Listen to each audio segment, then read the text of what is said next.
እውነታ ትክክለኛ የሚገልጸው የእንግሊዝኛ ቃል ሪያሊቲ ነው እና ሪያሊቲ ደግሞ ስንል በሶስት አይነት ልናየው እንችላለን።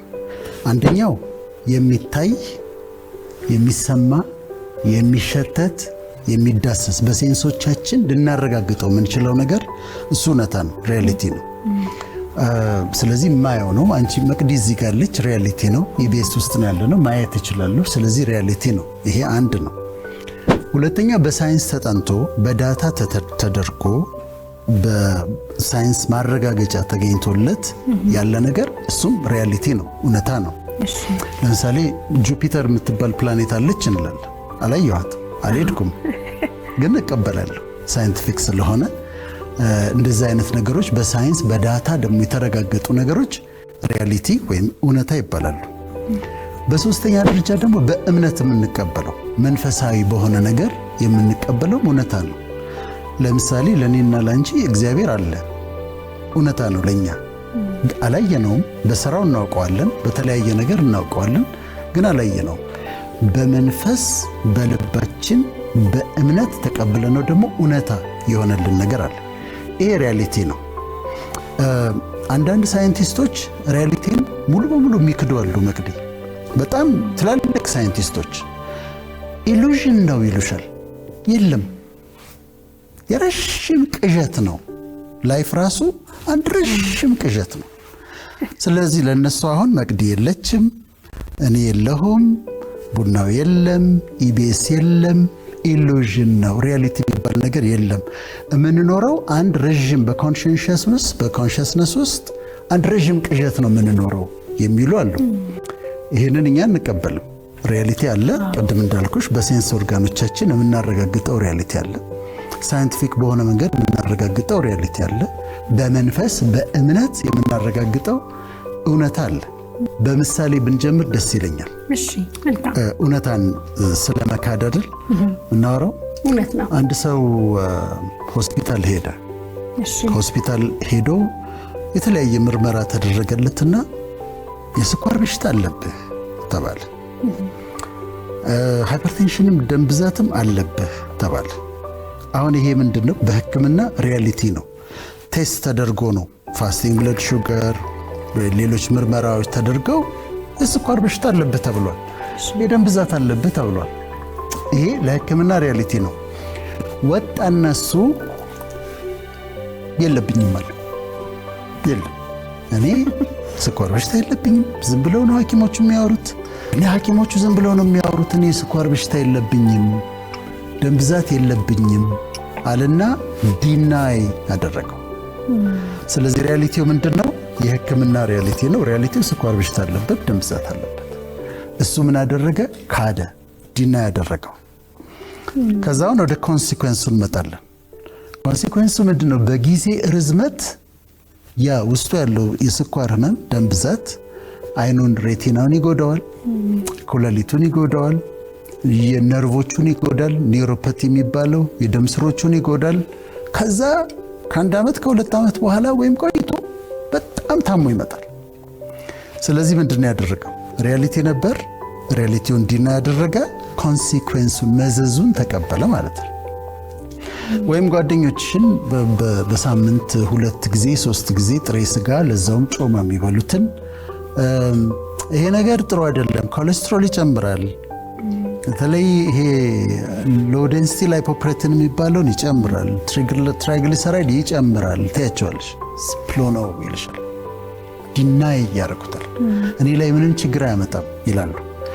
ያንን በሚያደርጉበት ጊዜ ቆይቶ አንድ ቀን ሃርት አታክ ጥሏቸው የአቴሮማ ደም ስር ውስጥ የልብ ደም ስር ውስጥ ይከማችና ሃርት አታክ ጥሏቸው ታገኛለች። ስለዚህ ይሄ ኮንሲኩዌንስ ነው። ስለዚህ ሪያሊቲ አለ።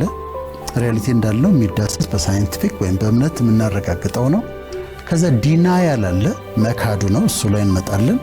ከዛ የሚከተለው መዘዝ አለ። ሌላ ምሳሌ ልንገርሽ። አንድ ሰው ባለ ትዳር ነው፣ የልጆች አባት ነው፣ ግን የተለያዩ ሴቶች ጋር ይሄዳል እና ለሱ ኖርማል ችግር የለውም ብሎ ነው የሚያምነው። ሪያሊቲው ግን ችግር አለው፣ ችግር ያመጣል። ስለዚህ እሱ ምን ያደርጋል? እዛም ሲል አንድ ቀን ወይ በሽታ ይዘዋል ወይ አንዷ ሴት ታረግዝና ከዛ ለሚስቱ መታ ትነግራለች፣ ህይወቱ መቃወስ ይጀምራል። ስለዚህ ይሄ ምንድነው? መዘዙ ነው። ኮንሲኩዌንሱን ያጭዳል ማለት ነው። በማህበረሰብ ውስጥ ስኬት የሚባለውን ነገር ሰክሰስ የሚባለውን ነገር የሳልንበት መንገድ እኔ የተሳሳተ ነው ብዬ አስባለሁ። ለምሳሌ ሁሉም ቴሌቪዥን ጣቢያዎች ስኬታማ የሆነ ሰው ጋበዙ ይባላል።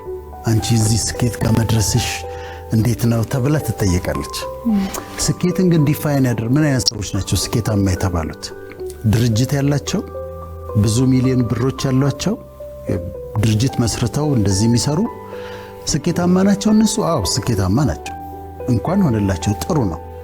ግን ስኬት ማለት በትውልዱ መካከል በቃ ሚሊዮነር ቢሊዮነር እንደዚህ የራስ ድርጅት ያለው በጣም ሀብታም የሆነ ቢሊዮነር የሆነ ስኬት ማለት ይሄንን አድርገን አስቀምጠነዋል።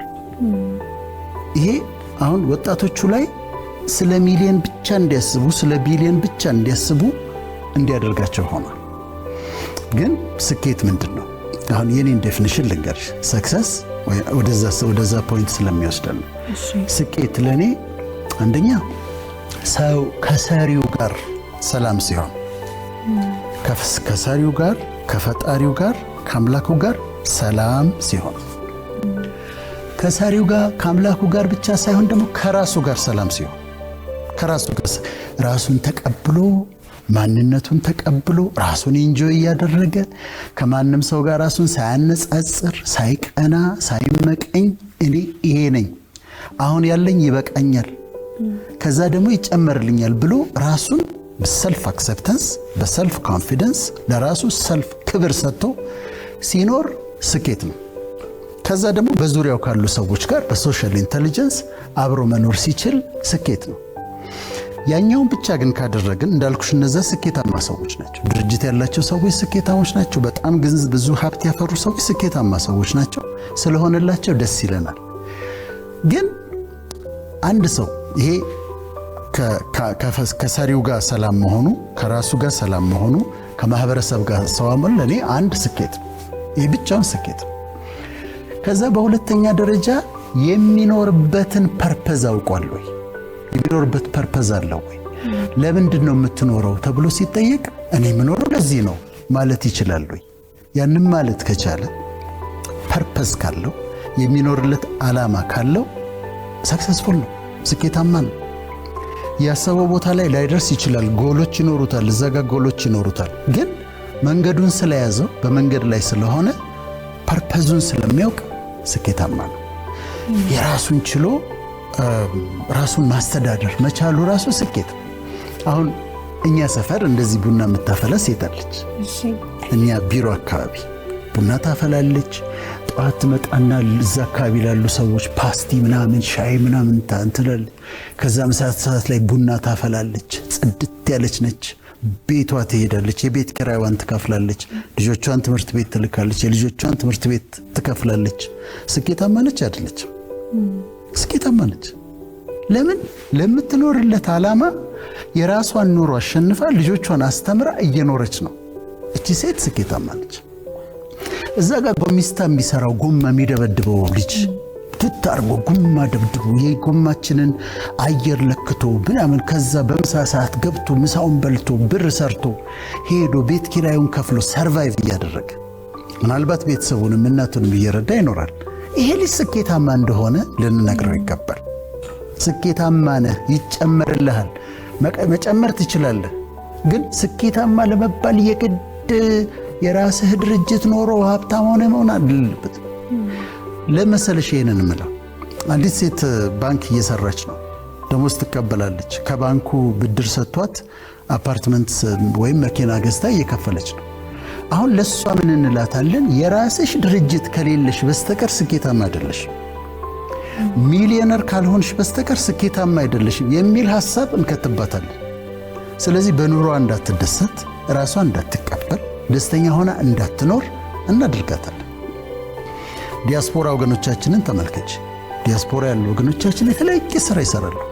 ለምሳሌ ሆም ኬር የሚሰሩ አሉ፣ በነርሲንግ የሚሰሩ ትሬን ተደርገው የሚሰሩ አሉ። አንዳንዶቹ እኔ ምንላቸዋለሁ ሲያወሩኝ ባይከፈላችሁ እንኳን እኮ ያንን መስራት የደከሙ ሰዎችን ማገዝ ባይከፈላችሁ እንኳን እኮ ልትሰሩት የሚገባ ነበር እላቸዋለሁ። እና ይሰራሉ፣ ወጫቸውን ይሸፍናሉ፣ እዚህ ያሉ ቤተሰባቸውን ያስተዳድራሉ፣ ስኬታማ ናቸው። ስለዚህ ስኬት የሚለውን ነገር ሪዲፋይን መደረግ አለብን። እዚህ ጋር አሁን በቴሌቪዥን የሚያዩ ሰዎች የራሳቸው ድርጅት ስላልከፈቱ ብዙ ሚሊዮን ብር ባንክ ስላላስቀመጡ እኔ ስኬታማ አይደለሁም ብለው ማሰብ የለባቸው። ዓላማ እስካላቸው ድረስ ስኬታማ ናቸው ማለት ነው።